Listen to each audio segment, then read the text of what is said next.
fino quasi a Cividale, mentre la parte sottostante è invece dominata dall'agricoltura. Lo si vede dai colori e dalle retinature di questa immagine, e questo, diciamo, implica una estrema variabilità paesaggistica del fiume stesso, che è un valore assoluto, perché evidentemente quanto più ampia la variabilità degli aspetti paesaggistici legati anche alle conformazioni di questo fiume, tanto più alto è il suo valore paesaggistico, che si traduce anche in economia, come avrebbe spiegato a Marangoni, e lo rende un fiume che, secondo la mia valutazione, diciamo, di prima istanza, perché poi andrebbe eventualmente approfondita, è comunque un fiume di estremo interesse nei riguardi della biodiversità paesaggistica e quindi del suo valore intrinseco. Questo viene in qualche modo avvalorato dall'esistenza di indicatori di qualità. Io ne ho messi alcuni, sostanzialmente cito due di tipo biologico, che sono l'IPE, l'indice biologico steso, e un altro indice basato sull'analisi delle diatomee, che sono delle alghe non cellulari presenti nel bentos, cioè sulla parte sommerse sul fondo dei fiumi, e il terzo, che è questo indice di funzionalità fluviale, che è un indice un po' più complesso e più articolato, che dà un'idea del valore del fiume dal punto di vista non solo della sua ecologia, ma anche dei suoi aspetti estetici paesaggistici. Brevemente alcune informazioni. Primo è quello basato sugli atomei. Gli atomei sono questi organismi, quello lì che vedete qui rappresentato è lungo circa 40 millesimi di millimetri, quindi estremamente piccolo, la cui biodiversità, la presenza di queste specie in numero molto rilevante, sia in termini di quantità che in termini di diversità specifica, dà un'indicazione della sanità del fiume. Questo è uno dei risultati. Questo valore ci dice che le zone azzurre sono quelle di maggior valore dal punto di vista del biologico e quindi della sanità del fiume, quelle verdi leggermente più basse, quelle giallo ancora un po' più basse. Comunque, in definitiva, si trovano tutte le prime tre categorie di sanità da questo punto di vista, quindi da ottimo a molto buono e a buono. L'indice di funzionamento fluviale, anch'esso ci fa vedere dei colori che vanno dall'azzurro al giallo, che sono le prime tre categorie di qualità di un fiume, il che significa che si tratta di un fiume in buono o ottimo stato di salute e anche di buona o ottima qualità paesaggistica. E infine l'ultimo, quello che è il più usato degli indici biologici di qualità delle acque, che è l'Extended Biotic Index, che come vedete si trova in questa immagine tutto nell'azzurro e nel verde, le prime due classi, e in quest'altra ugualmente tutto tra l'azzurro e il verde, anche in questa immagine. Si tratta di due separate indagini fatte da enti diversi, anche qua con valori che vanno dall'ottimo al buono. Quindi sotto questo punto di vista un fiume in buona o ottima stato.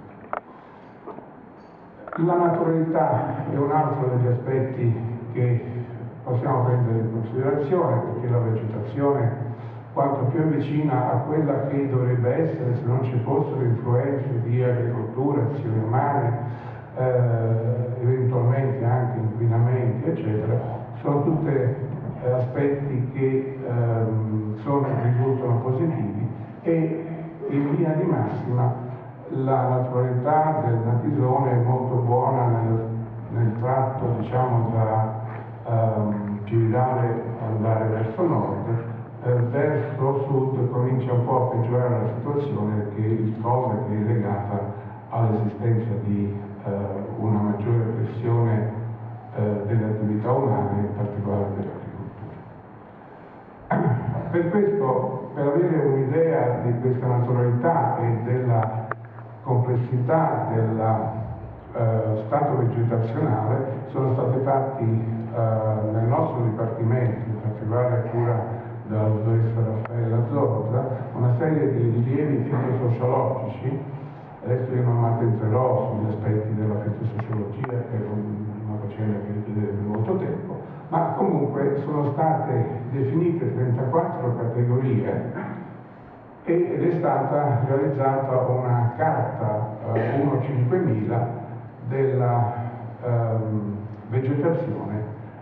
del fiume e delle sue aree circostanti, di cui questa è una delle tante schede. L'ho data per esempio, che è quella della vegetazione del greto, quindi si tratta delle piante pioniere dei greti del fiume, con tutte le sue categorie, tutte le sue descrizioni di habitat secondo una serie di classificazioni a livello sostanzialmente europeo. Si tratta di un ambiente simile a questo non è il Natisone, ma sostanzialmente è la vegetazione di greto caratteristiche di un fiume. Un ultimo accenno sulla biodiversità vegetale di questo fiume, che è di estremo interesse, perché studi di Boldini, di Simonetti e altri hanno fatto sommare circa 1350 specie diverse, quelle che si trovano in questa vallata, quindi su pochi decine di chilometri quadri, mentre su tutta l'area friulana troviamo 2540 specie censite, quindi più della metà di tutte le specie che ci sono in Friuli si trovano sul percorso di questo fiume, cosa che è di notevole interesse e da una parte è un sintomo di sanità ambientale globale, e dall'altra significa anche che nel momento in cui si volesse valorizzare dal punto di vista di passeggiate botaniche, di passeggiate didattiche per le scuole o altro, è un ambiente che si presta particolare. Alcune immagini, certo non posso farvi vedere tutte le 1350 specie, e proprio alcune. Questa l'ho messa in testa perché è una specie endemica del Friuli orientale che si trova lungo il corso del Natisone, è indicata dai puntini che ci sono. È il dente di leone con una sottospecie Brumaxi che è particolare di quest'area. Il farfaraccio è una speracea di particolare interesse dal punto di vista della medicina erboristica. La Premium rutamuraria, che è una bella piantina che si sviluppa in particolare sulle zone calcaree, nelle forre calcaree, ed è una felice che assomiglia alla ruta, perciò si chiama così, ma non appartiene alla stessa famiglia. Campanula carnica, un graziosissimo fiorellino. E il Senecio iniquedex, che l'ho messo perché semplicemente perché si tratta di una pianta di relativamente recente importazione, qualche decina d'anni, è molto invasiva e anche tossica, il che fa rilevare come in effetti anche nel mondo vegetale si abbiano diciamo talvolta delle integrazioni indesiderate, ma di piante che tendono ad essere invasive, e il tutto appunto semmai riguarda aspetti di controllo dell'eccesso di questo tipo di piante, per i danni che possono